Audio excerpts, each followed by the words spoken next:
Assalamualaikum warahmatullahi wabarakatuh, kaum muslimin dan kaum muslimat, pendengar Radio Insani 88 FM di Purbalingga, Purwokerto, Kebumen, Cilacap, Wonosobo, dan sekitarnya. Pendengar radio Telaga Dakwah yang ada di Biren Aceh, pemirsa UFI TV dan segenap pemirsa Insan TV dimanapun Anda berada. Alhamdulillah pada kesempatan pagi yang berbahagia ini kita dapat kembali bertemu untuk mempelajari agama Allah. Seperti biasa pada kesempatan pagi hari ini kita akan ditemani oleh narasumber kita, beliau Ustaz Abdul Zain MA Hafidhahullah Ta'ala. Kaum muslimin dan kaum muslimat, segenap pendengar dan juga pemirsa, insya Allah pada kesempatan pagi hari ini kita memasuki pelajaran baru, bab baru, yaitu tema belajar sholat bagian yang pertama. Setelah beberapa pekan yang lalu kita membahas tentang belajar berwudu, insya Allah pada pagi hari ini kita akan memasuki bab baru, belajar sholat bagian yang pertama. Untuk Anda pendengar Radio Insani 88 FM di Purbalingga dan sekitarnya, Anda nanti dapat mengajukan pertanyaan melalui pesan singkat ke nomor 085 600 100 880. Dan untuk Anda segenap pemirsa Insan TV, Anda dapat mengajukan pertanyaan melalui nomor yang tertera di layar televisi Anda. Baik, saudaraku seiman, kita segera mulai saja kajian pada kesempatan pagi hari ini. Untuk Ustaz Bolozian kami persilahkan. Bismillahirrahmanirrahim. Assalamualaikum warahmatullahi wabarakatuh. Alhamdulillahi rabbil alamin. Wassalatu wassalamu ala nabiyyina Muhammadin wa ala alihi wa sahbihi ajma'in. Amma ba'd.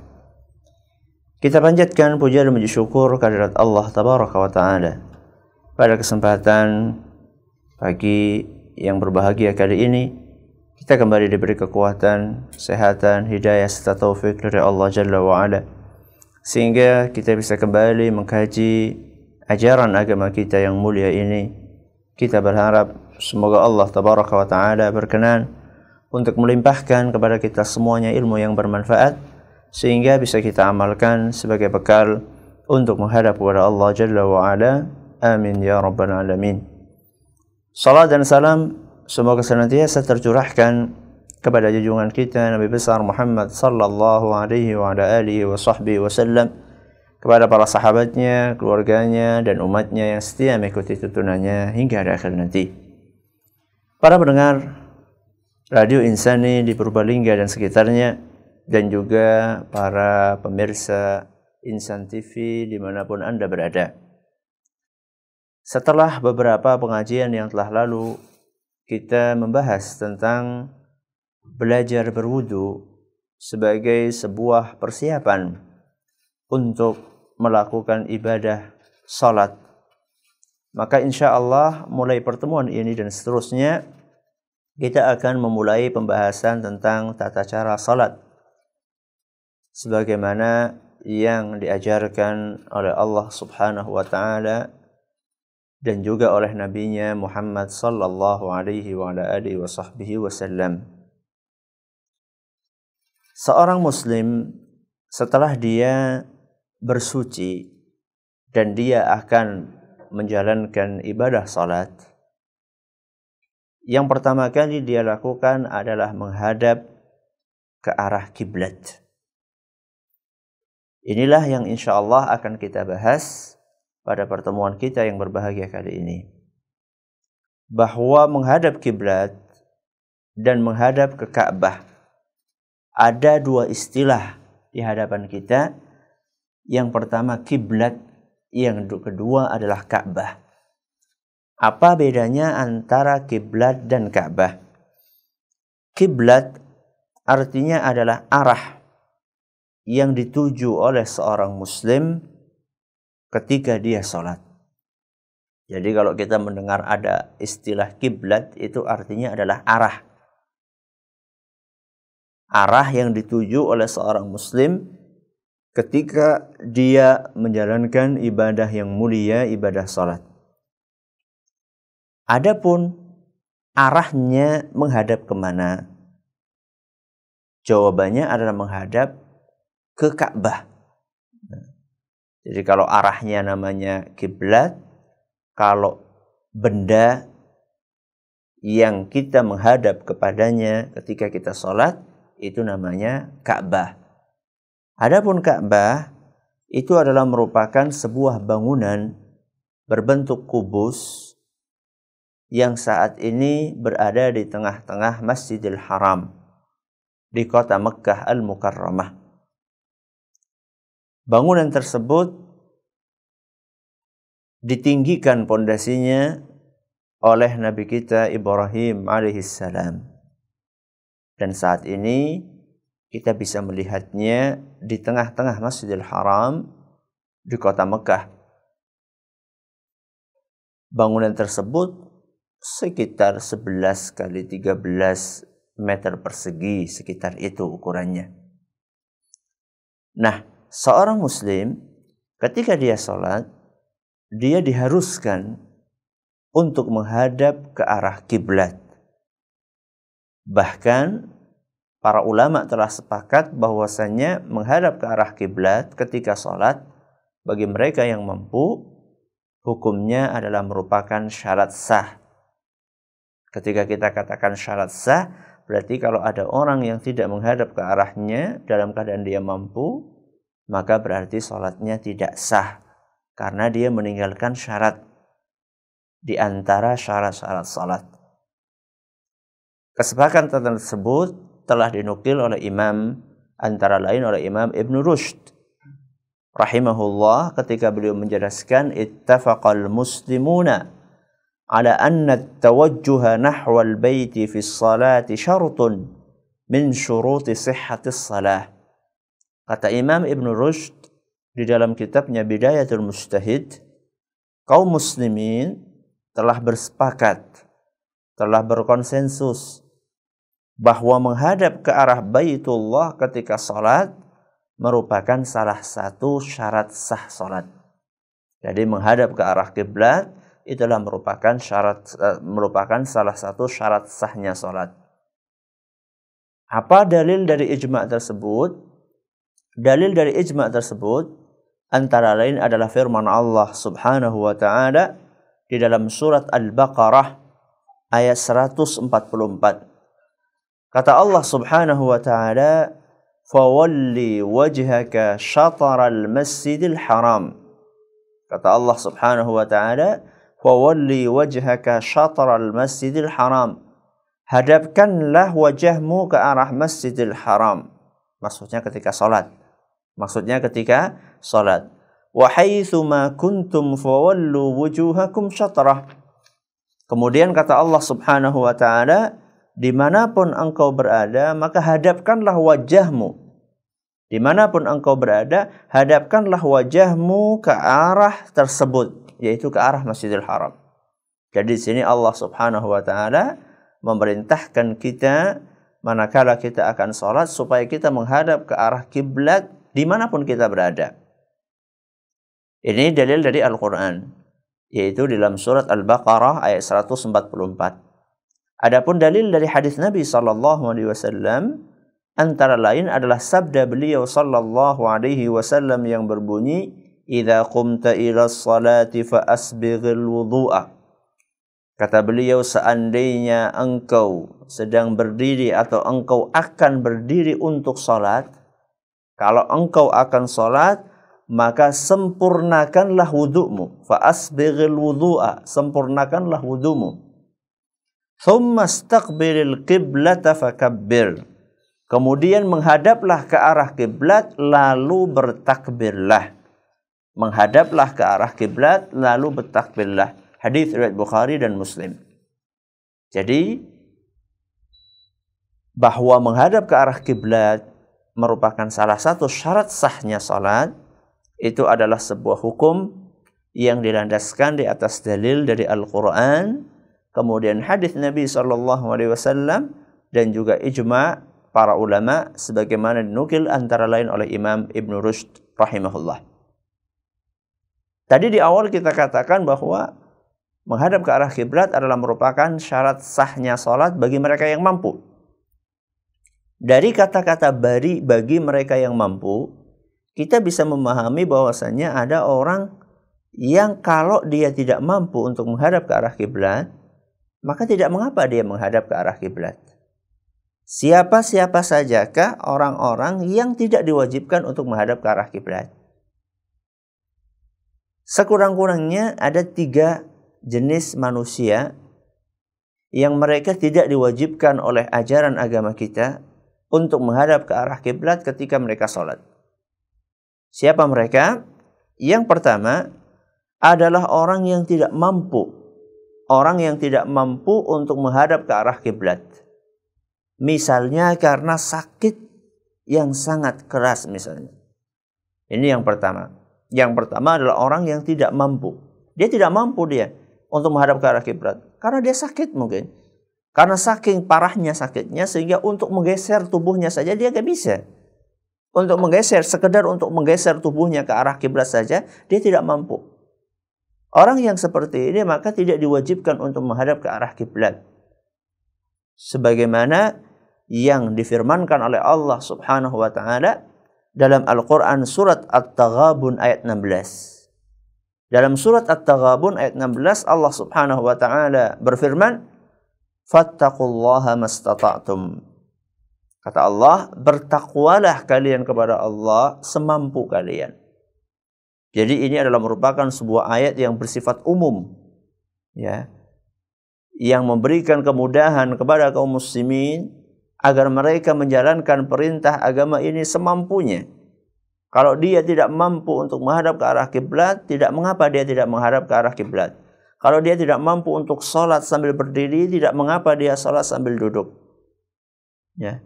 Kalau dia tidak mampu untuk berpuasa karena lanjut usia atau karena sakit parah yang tidak diharapkan untuk bisa sembuh lagi secara perhitungan dokter yang terpercaya, dokter muslim yang terpercaya, maka dia diperbolehkan untuk membayar fidyah. Fattaqullaha mastata'tum. Bertakwalah kalian kepada Allah semampu kalian. Ini adalah orang yang pertama, yaitu orang yang tidak mampu untuk menghadap ke arah kiblat karena misalnya sakit parah. Sedangkan yang kedua, golongan yang kedua yang mendapatkan dispensasi untuk tidak wajib menghadap ke arah kiblat adalah orang yang dalam keadaan super takut. Jadi orang yang sedang menderita atau mengalami kondisi ketakutan yang sangat mencekam. Kayak apa misalnya? Misalnya dikejar oleh musuh misalnya. Misalnya dikejar oleh musuh. Musuhnya dari arah barat mengejar kita ke arah timur. Nah, kita larinya ke arah timur. Kalau kita lari ke arah barat, ya ketangkap sama musuh kita. Atau bukan musuh, misalnya dikejar macan misalnya. Nah, dikejar singa atau macan atau dikejar binatang buas, kita lari ke arah barat atau bukan ke arah barat, ke arah utara misalnya, bukan ke arah kiblat kita larinya. Atau ke arah selatan kita larinya. Bukan ke arah kiblat buat kita orang Indonesia. Dalam kondisi takut yang sedemikian rupa, dalam kondisi super takut seperti itu, maka kita diperbolehkan untuk menjalankan sholat tanpa menghadap ke arah kiblat. Bahkan kita boleh menghadap ke arah mana saja. Bahkan ketika sholat, kita boleh sholat sambil menggunakan isyarat. Isyarat bagaimana? Ya bisa dengan isyarat tangan, bisa dengan isyarat mata. Ketika takbir kita berkedip, ketika kita ruku kita berkedip. Baca semampu yang bisa kita baca. Dalilnya apa? Dalilnya firman Allah Tabaraka wa Ta'ala dalam Al-Quran surat Al-Baqarah ayat 239. Dalilnya surat Al-Baqarah ayat 239. Kata Allah Subhanahu wa taala dalam ayat 239 dari surat Al-Baqarah, fa in khiftum farijalan aw rukbana. Fa in khiftum farijalan aw rukbana. Kata Allah Subhanahu wa taala, seandainya kalian ketakutan atau dalam keadaan mara bahaya, maka sholatlah sambil berjalan atau berkendaraan. Sholatlah sambil berjalan atau berkendaraan. Jadi kemanapun mengarah Anda berjalan atau kemanapun mengarah kendaraan Anda, maka tidak mengapa dalam kondisi yang begitu takutnya. Kemudian yang ketiga kondisinya, atau orang yang mendapatkan dispensasi untuk tidak menghadap ke arah kiblat ketika sholat, adalah orang yang sedang bepergian naik kendaraan dan hendak menunaikan sholat sunnah. Orang yang sedang bepergian naik kendaraan dan dia akan menunaikan sholat sunnah. Jadi kalau misalnya kita sedang bepergian di jalan, naik kendaraan, naik kereta misalnya, atau naik pesawat misalnya, atau naik bis misalnya. Berangkat pagi-pagi kita pengen sholat duha misalnya. Kita pengen sholat duha. Atau malam-malam kita pengen sholat tahajud. Atau pengen sholat witir. Dalam kondisi seperti itu, maka tidak diwajibkan untuk menghadap ke arah kiblat. Apa dalilnya? Sebuah hadis sahih yang diriwayatkan oleh Imam Bukhari dan Muslim dari seorang sahabat yang bernama Ibnu Umar radhiyallahu anhuma, kata beliau, kana Rasulullah sallallahu alaihi wasallam yusabbihu 'ala ar-rahilati kibala ayyi wajhin tawajjah. Yang artinya bahwasanya Nabi sallallahu alaihi wasallam biasa mengerjakan salat sunnah di atas kendaraannya dengan menghadap ke arah manapun yang dituju oleh kendaraan tersebut. Jadi kendaraannya, ya pada zaman Nabi SAW tunggangan, ya onta, ya, yang ditunggang oleh Nabi SAW, atau mungkin kuda, atau mungkin keledai, ya, atau mungkin bighal, hasil persilangan antara kuda sama keledai. Jadi kemanapun arahnya kendaraan tersebut, Nabi SAW nggak peduli, nggak apa-apa. Jadi nggak harus misalnya dia mau melakukan perjalanan ke arah Jawa Timur misalnya. Kalau ke arah Jawa Timur berarti kalau dari sini, dari Purbalingga berarti ke arah timur. Nah kalau dia pengen sholat sunnah, nggak harus dia itu mobilnya putar balik ke arah barat, pulang lagi, nggak harus. Ya. Atau sebaliknya, orang Jakarta pengen ke Purbalingga. Kemudian di tengah jalan dia tentunya berjalan ke arah timur. Ya. Dia nggak harus untuk membalikkan mobilnya balik lagi ke Jakarta, nggak harus. Jadi kemanapun kendaraannya menghadap, kalau misalnya dia akan menjalankan sholat sunnah, maka saat itu diperbolehkan untuk menghadap ke arah manapun selain arah kiblat. Ini berdasarkan perbuatan Nabi Shallallahu Alaihi Wasallam yang diriwayatkan dalam sebuah hadis yang diriwayatkan oleh Imam Bukhari dan Muslim. Wa yutiru 'alaiha, kata Ibnu Umar radhiyallahu anhuma, dan Nabi SAW juga menjalankan salat witir di atasnya, maksudnya di atas kendaraan. Salat witir juga salat sunnah. Ghaira annahu la yusalli 'alaiha al-maktubah. Ini kasih catatan, kecuali beliau sallallahu alaihi wasallam tidak pernah menunaikan salat wajib di atas kendaraan. Hadis riwayat Bukhari dan Muslim. Makanya tadi saya sampaikan bahwa dispensasi untuk tidak menghadap ke arah kiblat bagi mereka yang di atas kendaraan dan mereka melakukan salatnya salat sunnah. Sudah. Nah, sekarang setelah kita mengetahui apa itu kiblat, apa itu Ka'bah, kemudian kita mengetahui dalil disyariatkannya untuk menghadap ke arah kiblat ketika sholat. Lalu kita bahas siapa saja yang tidak diwajibkan untuk menghadap ke arah kiblat. Pembahasan berikutnya adalah bagaimana cara kita menghadap ke kiblat. Wah, cara aja dipelajari Ustaz, tinggal menghadap aja ke arah kiblat. Enggak, ini penting. Karena banyak polemik yang terjadi seputar masalah ini. Ya.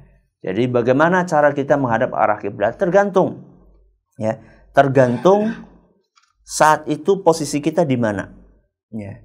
Kalau misalnya posisi kita itu berada pas di hadapan Ka'bah, misalnya Anda sedang umroh atau Anda sedang haji, kemudian Anda sholat di Masjidil Haram, Anda bisa melihat Ka'bah itu. Ketika posisi seperti itu, ini keadaan yang pertama. Dalam kondisi keadaan seperti ini, kita sedang berada di depan Ka'bah atau bisa melihat Ka'bahnya secara langsung, maka saat itu hukumnya wajib untuk menghadap ke arah fisik bangunan Ka'bah. Gak boleh melenceng sedikit pun. Udah kelihatan. Ya, udah kelihatan di hadapan mata kita. Udah berada di hadapan mata kita, maka kita berusaha untuk menghadap ke mana? Ke fisiknya. Ya. Ke fisik bangunan Ka'bahnya. Ini bagi mereka yang bisa melihat Ka'bah. Dan hukum ini, kalau misalnya sampai ada orang melenceng, padahal dia sudah melihat, maka hukum sholatnya tidak sah. Hukum sholatnya tidak sah. Tidak diketahui adanya perbedaan pendapat di antara para ulama dalam hukum ini. Artinya kalau sudah berada di hadapan Ka'bah, melenceng dikit sholatnya nggak sah. Dan ini berdasarkan kesepakatan para ulama sebagaimana yang disampaikan oleh Imam Ibnu Qudamah rahimahullahu taala ketika beliau mengatakan, "Idza kana mu'ayyinan lil Ka'bati fa fardhuhu as-salatu ila 'ainiha la na'lamu fihi khilafan." Kata beliau, jika seseorang langsung melihat Ka'bah, maksudnya dia bisa melihat Ka'bah langsung. Ya, melihat Ka'bah langsung itu bukan lewat TV, ya, tapi melihat secara mata kepala. Ya, jadi melihat langsung Ka'bah tersebut di hadapannya, maka wajib bagi dia untuk sholat menghadap ke bangunan atau fisik bangunan Ka'bah. Kata beliau, kata Imam Ibnu Qudamah, la na'lamu fihi khilafan. Kata beliau, kami tidak mengetahui adanya perbedaan pendapat di dalam masalah ini. Artinya beliau tidak mengetahui adanya ulama yang tidak sepaham dengan hukum tersebut. Qala Ibnu Aqil, kata Imam Ibnu Qudamah, Ibnu Aqil menyampaikan, in kharaja ba'dahu musamatatal Ka'bati lam tasih salatuhu. Kata beliau, kata Ibnu Aqil, seandainya sebagian badan orang tersebut melenceng dari arah Ka'bah, maka sholatnya tidak sah. Maka sholatnya tidak sah. Ini bagi mereka yang bisa melihat bangunan Ka'bah. Ini kondisi yang pertama. Jadi cara menghadap kiblat atau cara menghadap Ka'bah, kalau misalnya Anda berada di hadapan Ka'bah langsung, maka saat itu wajib bagi Anda untuk menghadap ke arah kiblat, menghadap ke arah bangunan fisik Ka'bah, tidak boleh melenceng sedikit pun. Kondisi yang pertama. Kondisi yang kedua, kalau Anda jauh posisinya dari Ka'bah, sehingga Anda tidak bisa melihat bangunan Ka'bah tersebut, bagaimana hukumnya? Ini kondisi yang kedua.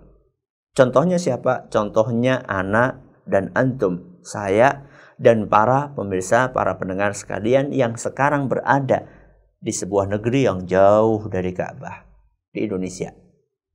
Ya, di Indonesia kita nggak bisa melihat Ka'bah secara langsung. Bagaimana kondisinya? Apakah kita juga harus tetap menghadap ke fisik bangunan Ka'bah itu pas? Nggak boleh geser-geser? Ataukah kita cukup mengarah saja? Ataukah kita cukup mengarah saja? Yang penting sudah arahnya ke sono, ya sudah, berarti itu sudah dianggap memenuhi syarat sahnya sholat. Di dalam masalah ini atau kondisi yang kedua ini ada perbedaan pendapat di antara para ulama. Ada perbedaan pendapat di antara para ulama dalam masalah ini. Pendapat yang pertama mengatakan harus pas ke bangunan fisiknya. Berarti ini sama kayak kondisi pertama ini. Ini menurut pendapat yang pertama. Dan ini adalah merupakan pendapat yang dipilih oleh ulama Syafi'iyah. Yang dipilih oleh ulama Syafi'iyah. Pendapat yang kedua, enggak. Pendapat yang kedua mengatakan bahwa wajibnya adalah cukup menghadap ke arahnya saja. Jadi yang penting sudah mengarah ke arah Ka'bah, nggak harus pas ke bangunan fisiknya atau fisik bangunan Ka'bahnya, ya geser dikit tidak apa-apa. Yang penting arahnya sudah pas. Nggak harus ke tepat fisik bangunan Ka'bahnya. Ini adalah kondisi yang kedua. Inilah pendapat yang kedua. Dan pendapat ini adalah merupakan pendapat yang dipilih oleh mayoritas ulama. Oleh jumhur al-ulama. Siapa mereka? Ulama dari kalangan Hanafiyah, kemudian Malikiyah, dan Hanabilah. Juga merupakan salah satu pendapat Imam Syafi'i. Jadi Imam Syafi'i punya dua pendapat. Salah satu pendapatnya adalah dengan pendapat yang kedua ini cukup menghadap ke arahnya. Masing-masing dari dua pendapat ini sama-sama punya argumen. Sama-sama punya argumen. Namun kalau misalnya dikaji lebih lanjut, nampaknya pendapat yang kedua lebih kuat dibandingkan pendapat yang pertama. Baik pendapat yang pertama maupun pendapat yang kedua, sama-sama mereka berdalilkan dengan firman Allah di surat Al-Baqarah ayat 144. Baik pendapat yang pertama maupun yang kedua, dalil mereka sama. Surat Al-Baqarah ayat 144, dalil dari Al-Qur'annya, yaitu firman Allah Subhanahu wa taala, "Wa walli wajhaka syatral masjidil haram." Arahkanlah, hadapkanlah wajahmu ke syatra Masjidil Haram. Jadi yang perlu kita garis bawahi adalah kata-kata syatra, ya. Kata syatra. Hadapkanlah wajahmu ke syatra Masjidil Haram. Kalau menurut pendapat pertama, syatra itu artinya adalah bangunan fisiknya. Kalau pendapat yang kedua, syatra itu artinya adalah arahnya. Dan dari dua penafsiran ini, yang lebih kuat adalah penafsiran yang kedua. Karena itulah yang didukung oleh kajian bahasa Arab. Ya, kata-kata syatra dalam bahasa Arab itu lebih dominan untuk makna arah.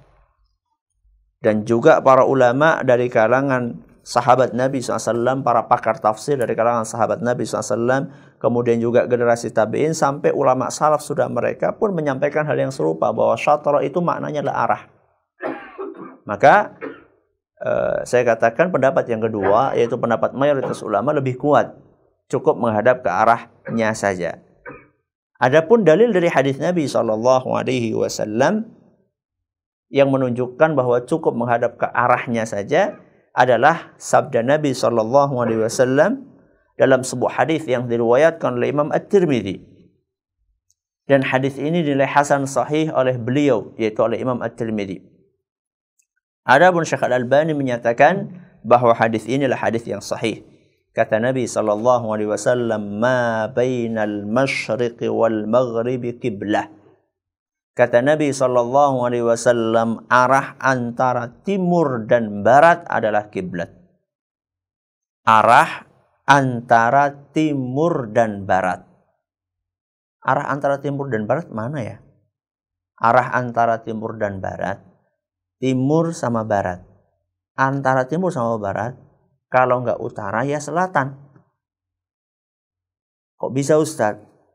Nah, kok bisa antara timur dan barat selatan? Karena saat itu orang-orang yang ada di zaman Nabi SAW, kiblatnya adalah kalau mereka berada di utaranya Ka'bah, maka kiblatnya ke selatan. Kalau mereka berada di selatannya Ka'bah, maka kiblatnya ke utara. Makanya Nabi SAW mengatakan antara timur dan barat. Kalau kita orang Indonesia, bukan antara timur dan barat. Kalau kita orang Indonesia, antara utara dan selatan. Sebagaimana dijelaskan oleh para ulama, di antaranya adalah oleh Imam Ibnu Abdul Bar rahimahullahu ta'ala, oleh Imam Ibnu Abdul Bar, ya betul, oleh Imam Ibnu Abdul Bar dalam kitabnya Al-Istidhkar, dan juga oleh Imam Asy-Syaukani. Jadi kalau kita yang di Indonesia, yang berada di timurnya Ka'bah, berarti penafsiran dari sabda Nabi SAW itu adalah antara arah antara arah utara dan selatan. Antara utara dan selatan ya barat, ya. Makanya kiblatnya kita ya barat, gitu loh. Kiblat kita barat, yang penting arahnya barat. Kata Nabi SAW, bahwanya arah itu adalah kiblat. Ini adalah keterangan dari Nabi SAW.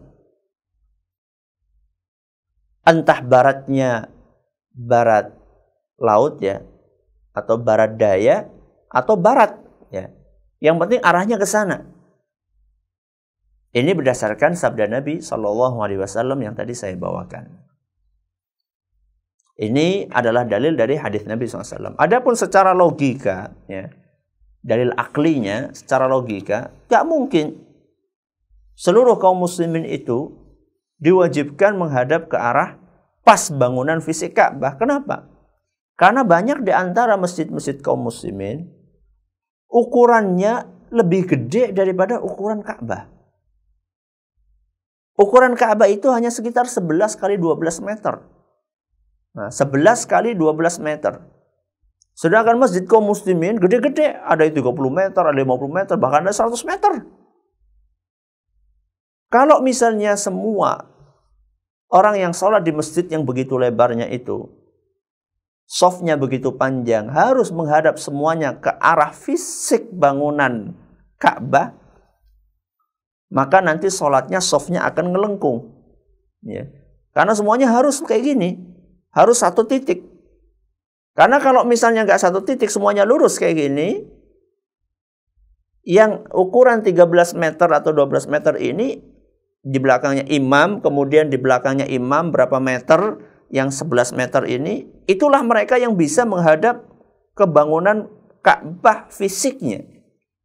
Adapun yang lewat ke kanan atau yang ke kiri, yang memanjang ke kanan atau yang ke kiri, mereka jelas tidak akan menghadap ke bangunan fisiknya. Mereka akan menghadap ke arah yang lainnya. Nggak pas ke bangunan fisiknya. Entah nanti tembus kemana itu di belakangnya Saudi nanti. Kalau mereka betul-betul konsekuen akan menghadap ke bangunan fisiknya, maka sholatnya harus kayak gini semuanya. Nah, nanti bisa-bisa, maaf, nanti benturan antara satu orang dengan orang yang lainnya kepalanya. Karena softnya kayak gini, melengkung kayak gini. Itu kalau diharuskan untuk konsekuen menghadap ke arah fisik bangunan Ka'bahnya. Maka dari sini, dari beberapa dalil yang tadi kami sampaikan, baik dari Al-Quran maupun hadis Nabi SAW, kemudian juga secara akli atau secara logika, pendapat yang kedua adalah pendapat yang lebih kuat, yaitu cukup menghadap ke arah kiblat saja, tidak harus menghadap persis kepada fisik bangunan Ka'bahnya. Dan juga ajaran agama kita sebagaimana telah maklum adalah sebuah ajaran yang sangat identik dengan kemudahan. Ajaran yang sangat identik dengan kemudahan.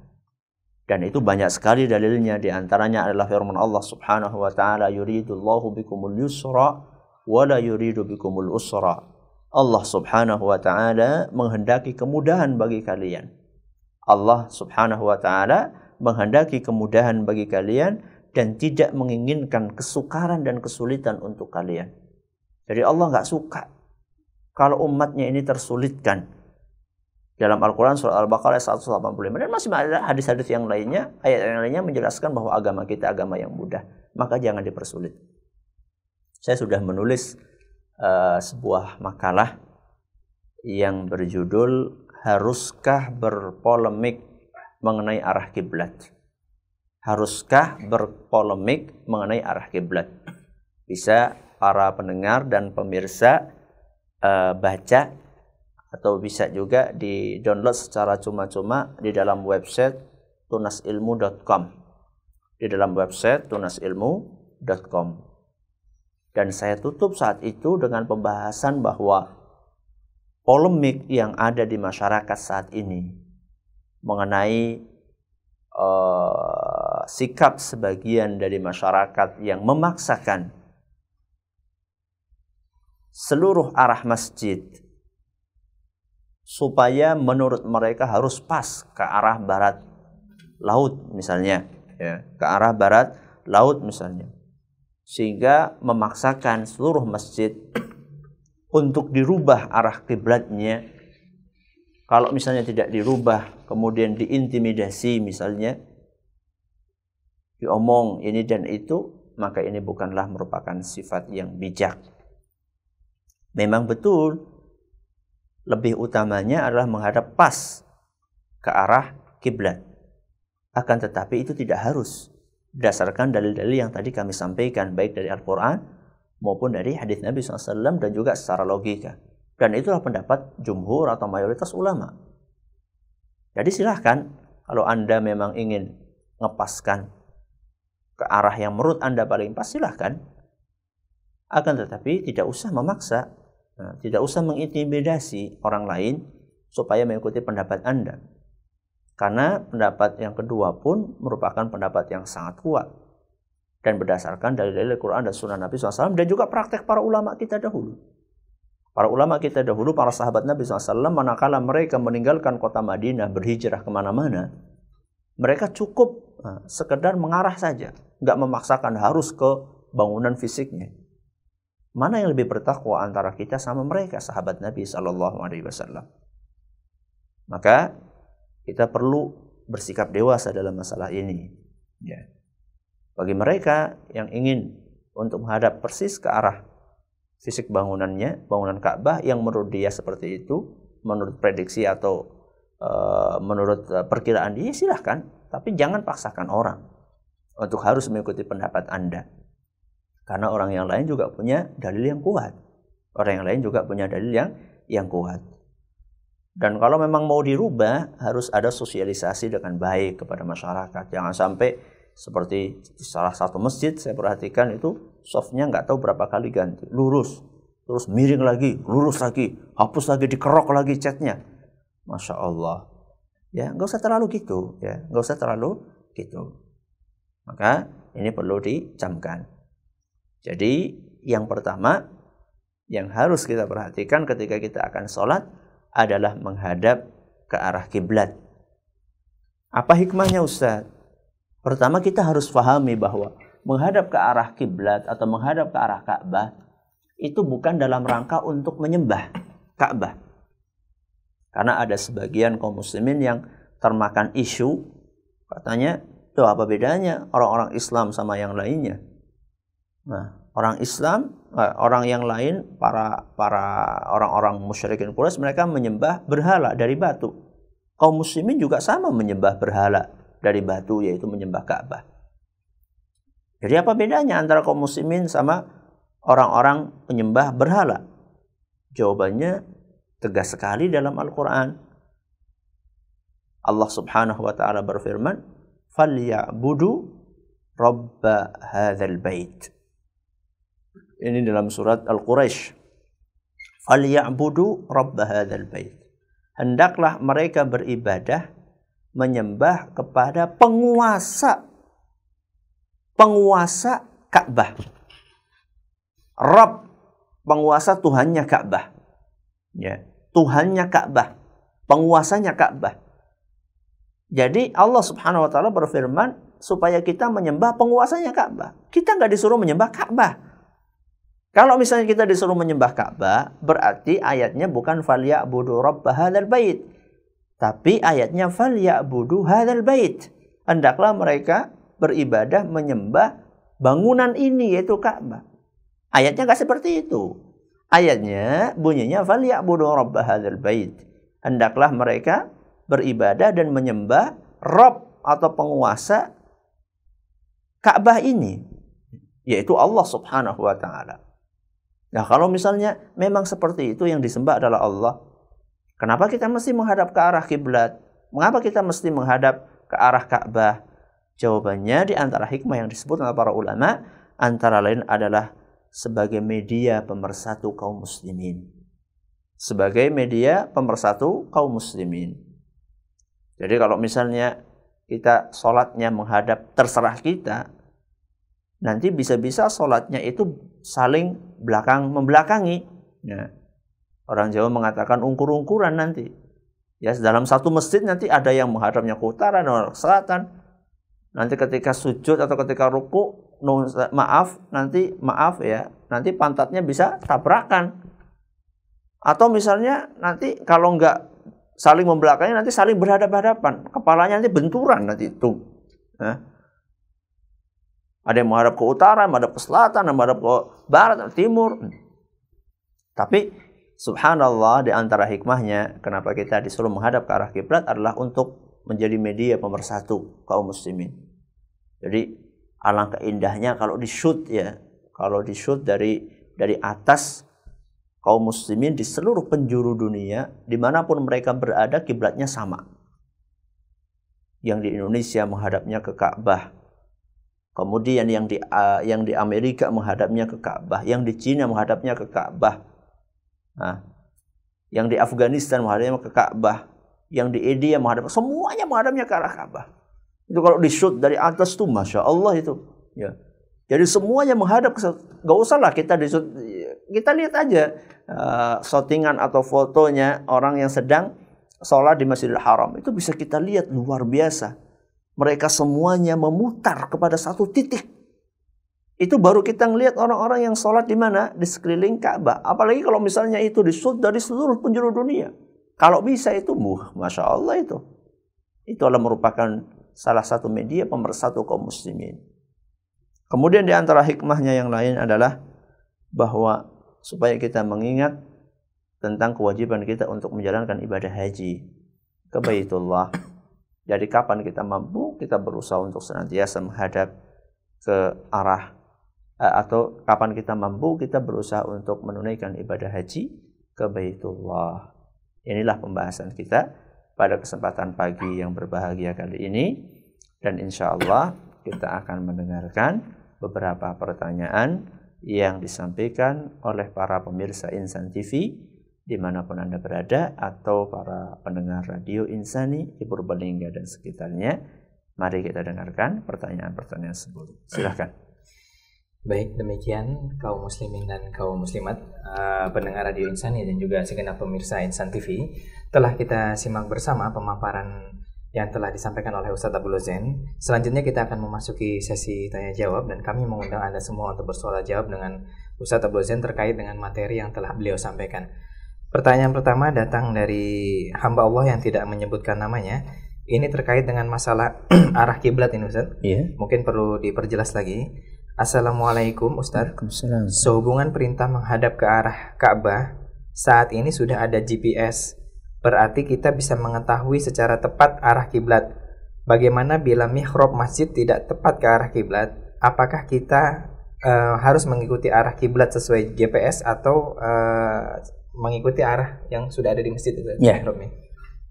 Kalau memang sholatnya sholat secara berjamaah, maka perlu disatukan, ya, perlu disatukan. Makanya tadi saya sampaikan, kalau memang bisa menghadap ke bangunan fisiknya Ka'bah, maka bagus untuk dilakukan. Nah, bagus untuk dilakukan, akan tetapi perlu ada sosialisasi, ya. Jadi jangan sampai nanti masing-masing sekehendaknya. Yang satunya menghadap ke barat, yang satunya menghadap ke barat laut, di dalam satu masjid. Bahkan kadang-kadang di dalam satu sholat.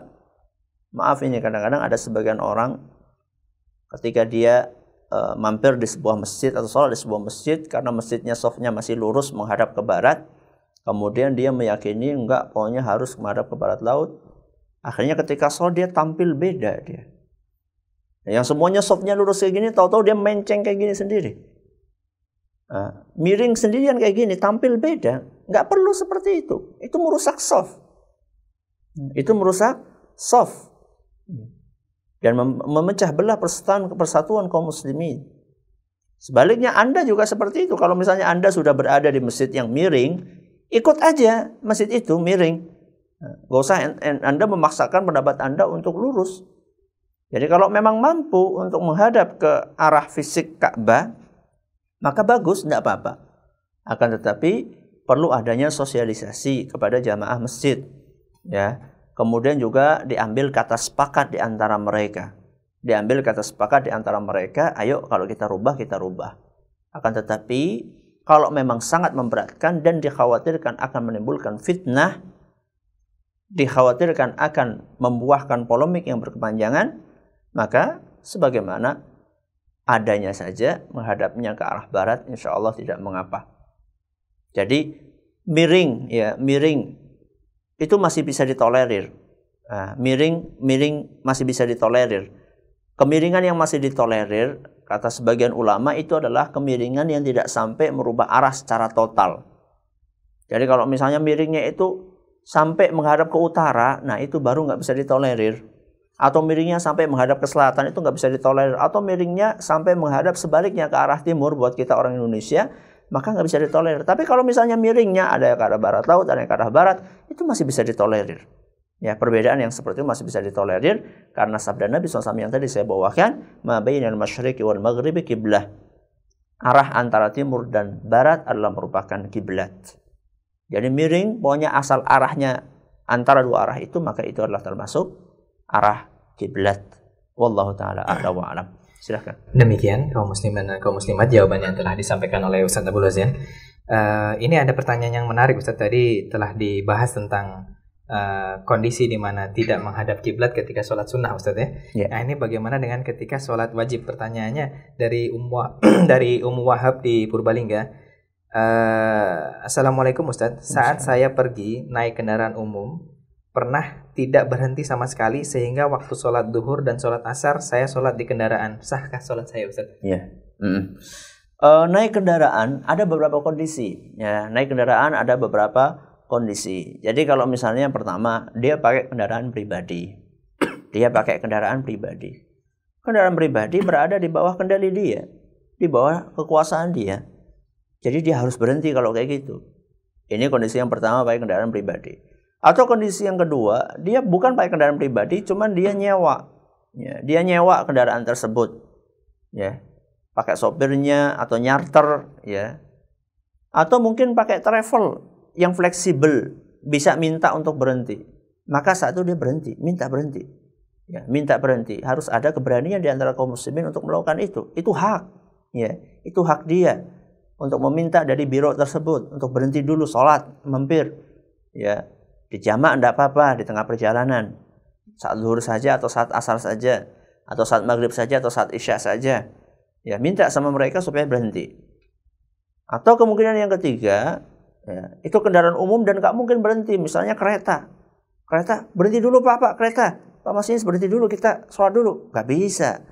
Nah, dalam kondisi seperti itu, kalau memang mereka nggak bisa berhenti, maka saat itu kita menghadap ke arah kiblat, cari dulu arah kiblatnya mana.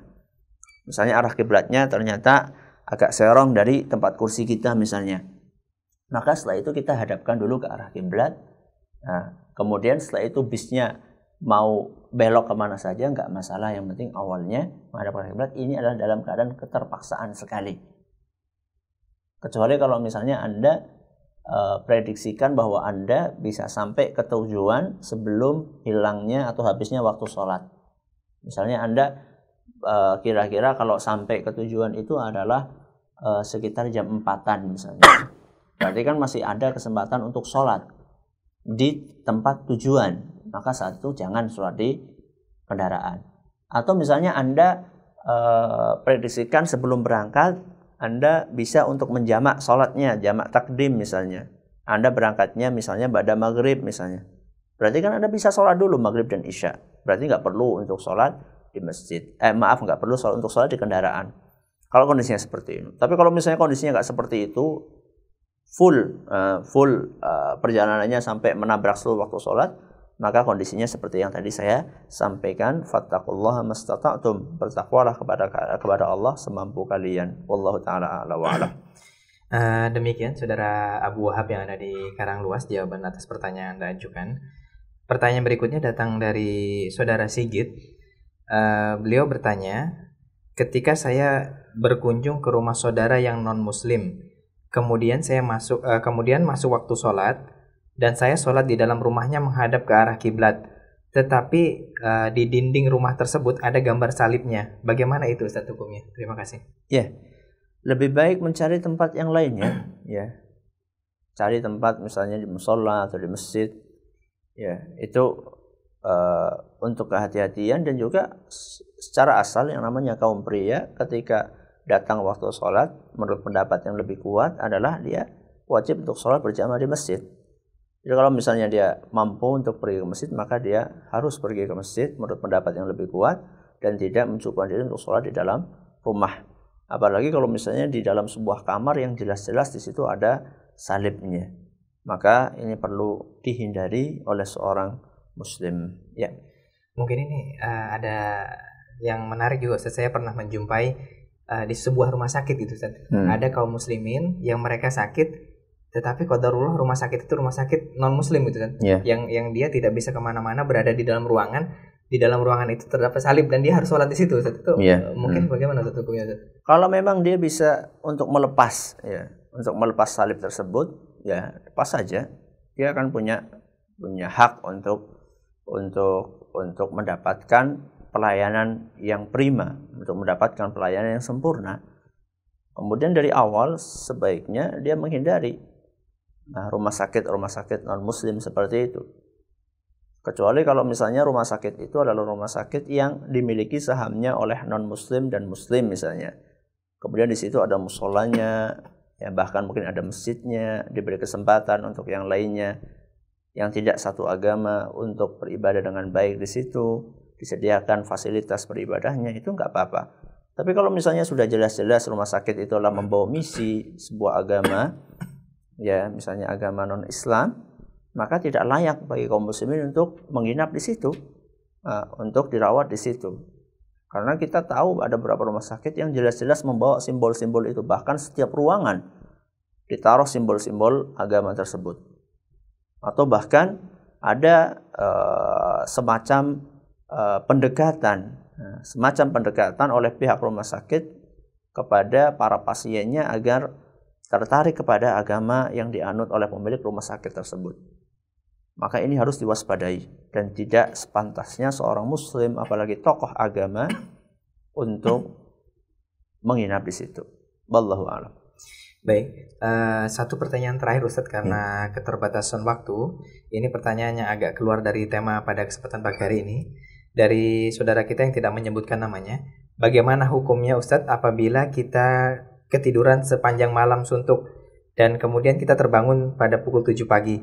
Bagaimana kondisi sholatnya Ustadz? Mungkin terlewat sholat subuh ini Ustadz ya. Kalau terlewat sholat subuh, maka sholatlah di saat Anda bangun. Dari sholatlah di saat Anda bangun, sebagaimana yang disabdakan oleh Nabi SAW, "Man nasiya 'anis sholati aw nama 'anha falyusalliha idza dzakaraha." Atau kama qala sallallahu, barang siapa yang lupa sholat, ya, atau ketiduran, maka sholatlah di saat dia ingat, di saat dia bangun, segeralah dia menunaikan sholat yang terlewat tersebut. Wallahu ta'ala a'lam. Baik, demikian kaum muslimin dan kaum muslimat pendengar Radio Insani 88 FM di Purbalingga dan sekitarnya, pendengar radio Telaga Dakwah yang ada di Biren Aceh, pemirsa Yufi TV dan juga segenap pemirsa Insan TV dimanapun Anda berada. Telah kita simak bersama seluruh rangkaian acara kajian Bun Pagi pada kesempatan hari ini. Kami ucapkan terima kasih kepada Antum Ustaz Jazakallahu khairan atas materi yang telah Antum sampaikan. Dan kami ucapkan pula terima kasih yang sebesar-besarnya atas keluangan dan kerendahan hati Anda semua menyimak rangkaian kajian kami pada kesempatan hari ini. Dan kami juga mengucapkan permohonan maaf yang sebesar-besarnya karena keterbatasan waktu kami tidak bisa membacakan seluruh pertanyaan yang masuk. Dan insya Allah kita bisa kembali belajar pada pekan-pekan yang akan datang. Demikian kaum muslimin dan kaum muslimat, kami akhiri pertemuan pada kesempatan pagi hari ini. Kami yang bertugas dari studio Radio Insani 88 FM di Purbalingga mengucapkan undur diri. Wassalamualaikum warahmatullahi wabarakatuh.